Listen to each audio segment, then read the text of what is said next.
Aumentano le donazioni ai trapianti di tessuti e di organi, si registra una flessione nella donazione del sangue. Il dato veneto, peraltro in linea con il trend nazionale, è stato reso noto alla vigilia della giornata mondiale del donatore assieme all'appello di Avis e Regione.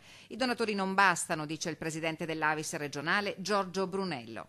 Il trend è che noi soffriamo di un calo di donazioni e rispetto al passato dove eravamo continuamente in crescita, e anche le province dove c'era una forte affluenza di donatori e di donazioni, anche lì siamo un po' in difficoltà. Quindi per noi domani, la cosa importante è la giornata mondiale, ma cerchiamo di fare uno sforzo aggiuntivo per cercare di avere più donatori e più donazioni.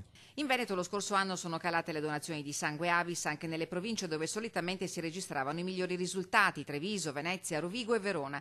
Complessivamente le donazioni di sangue intero da donatori avisini sono state 185.280, con un calo di quasi l'1% rispetto all'anno precedente. Non è andata meglio per le donazioni di plasma, passate da 30.823 nel 2016 a 27.920 nel 2017. I motivi di questa tendenza sono molteplici e non tutti da leggersi col segno negativo. Il primo e il più bello è quello per l'aumento dei controlli, quindi per la qualità del sangue donato, quindi per i riceventi, per gli ammalati e anche per i donatori stessi. Questa è una cosa molto positiva, che ovviamente vuol dire avere più controlli, e poi perché i giovani ovviamente donano con meno frequenza. Questo è un altro punto importante, quindi la chiamata è proprio ai giovani da donare più spesso.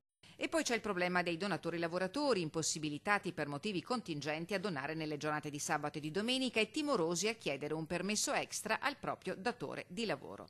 Ad ogni buon conto, spiega Brunello, pur in un momento di difficoltà i veneti spiccano comunque per la loro generosità, tanto che l'autosufficienza regionale per sangue ed emocomponenti è stata confermata anche nei primi mesi del 2018. E poi c'è un'altra frontiera a cui guarda con interesse Avis. Tutte le comunità di stranieri sono molto attenti alla donazione, però occorre che ci sia anche un rapporto diretto rispetto alle associazioni e rispetto anche alla comunità stessa.